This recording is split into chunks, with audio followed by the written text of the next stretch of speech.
Hello and welcome back to Matt Hayes Tottenham blog and to this weekend's Premier League match preview. Tomorrow Tottenham make the trip to the South Coast to take on Brighton and Hove Albion, and today I'll be going through the team news, predicted lineups, stats and much more with this game. So before I get started, if you want more content like this, plus interactive live streams, match previews, reviews and breaking news videos, make sure to hit the subscribe button down below and click that notification bell so you get notified whenever I upload. So to dive straight into things, it's the same story again with Tottenham's team news, exactly as we were expecting.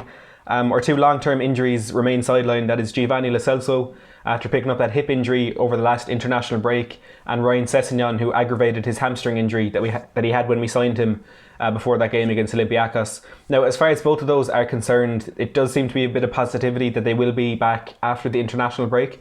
Of course, next week there will be no Premier League football, and obviously neither of them will have any international obligations, but they may return to first team action after that break. And the addition to this, obviously one that we knew, Serge Aurier is suspended. He picked up a one-game suspension following his 2 yellow cards against Southampton in the victory last weekend. Now, as for Brighton, their injury list is quite a bit longer. Solly March has been out injured for a while, but he is expected to be back for this one, and Davy Pröpper will face a late fitness test for that. So straight away it is a weakened midfield for Brighton and Hove Albion.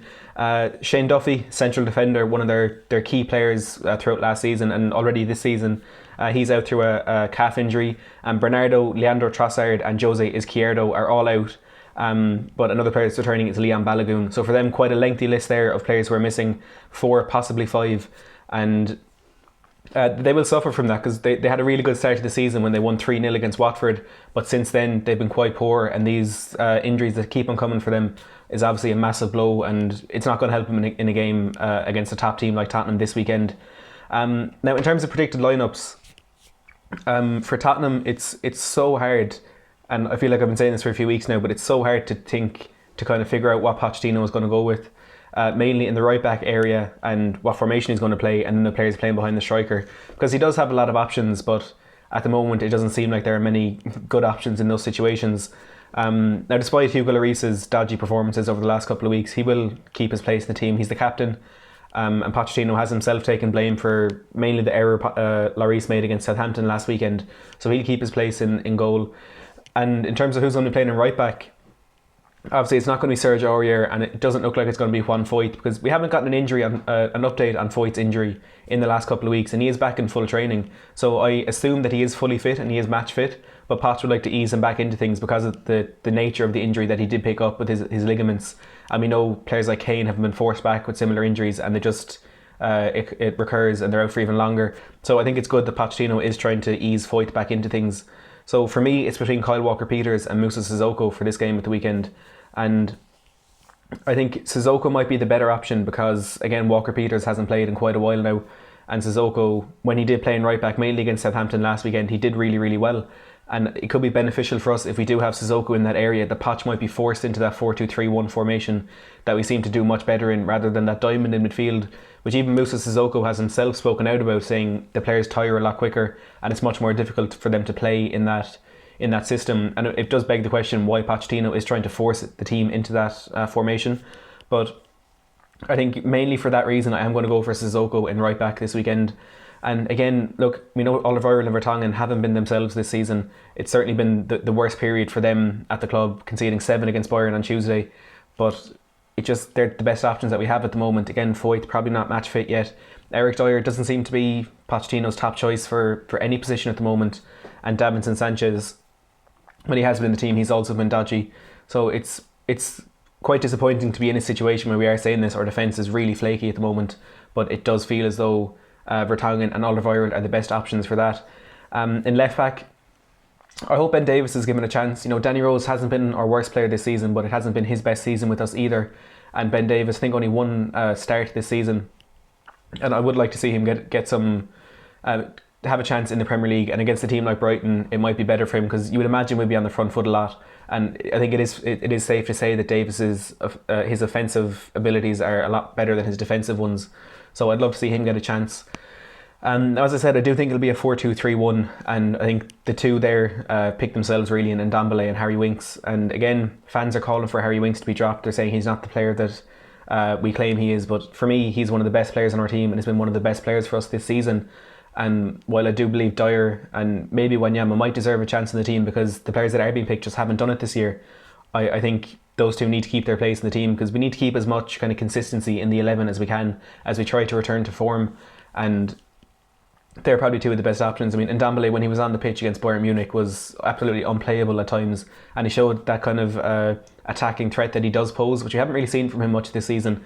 And I know he scored 2 goals, but in terms of his passes, mainly some of those through balls to Heung-min Son, he certainly deserves to retain his place. And Harry Winks as well, despite a few poor performances this season, he has stood out in games against Arsenal and even Olympiacos when we were so poor. Now, the three behind the striker is where I think most of our problems are being caused this season, with the unrest in the squad and the unrest in the fan base as we go through this really, really tough run of form.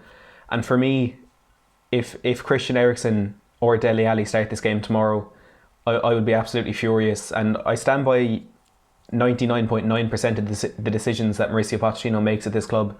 And I know there are a lot of fans with me on this, but I can't think of any reason whatsoever that at this stage, the way the season has gone so far, and even the last year, I'd say, with Dele Alli, why he continues to pick them over players like Lucas and Lamela, who this season have proven themselves to be far and away our best options in that position. I'd even say they've outperformed Heung-min Son this year.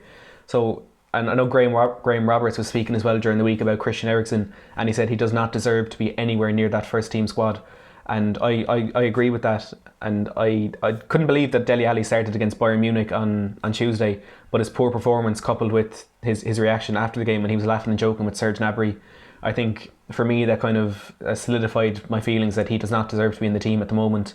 And whether or not that will change in the future, who knows. But for now, he doesn't deserve to be in that team. And the same with Christian Eriksen.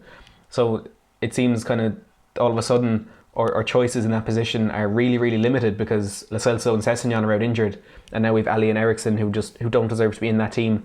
So it's going to have to be Lucas, Son and Lamela playing behind them, and that's a whole lot of pace in that area, and that doesn't quite suit the team that we're playing because Brighton will sit behind the ball and they will try and soak up as much pressure as possible. And for us, having the creativity of players like Eriksen and Lo Celso could help unlock them. And I think that's kind of where we struggled against Newcastle earlier in the year. We had Poch kind of opted for pace rather than creativity. And it's unfortunate that they're just not options for us at the moment right now, those creative players, and we do need to go with that line of pace, of course, then behind Harry Kane. But look, on paper that's a team that should absolutely beat this Brighton side, there's no doubt about it. It's just trying to overcome these problems at the moment that just seem to be relentless and seem to be getting a whole lot worse, because it felt as though that Newcastle defeat was a kind of a low for us, and then all of a sudden be knocked out of the cup by Colchester, and we thought, okay, well that's the low, it's not going to get worse than that. And then Tuesday happened, and it's kind of hard to keep the confidence at the moment. But before I get into my match prediction, I'm going to run through a few of the stats for this game, including kind of our recent run against Brighton and stuff like that. So Brighton are winless in all 4 of their Premier League meetings with Tottenham. So we've actually won 3 of our 4 games against them, and we drew 1, which was a 1-1 draw at the Amex Stadium a couple of years ago. Now, we haven't actually lost against Brighton since April of 1983 when they beat us 2-1 in a top flight fixture. We've won 5 and drawn 1 of 6 matches against them in all competitions since then. Now, an interesting stat, again, about the history between these two. Brighton haven't led for a single minute in any of their 4 Premier League matches against Spurs, with both of their goals coming in matches when they were trailing. So one, of course, an equaliser in that 1-1 draw, and another, I think we were 2-0 up and they brought it back to 2-1 or something like that.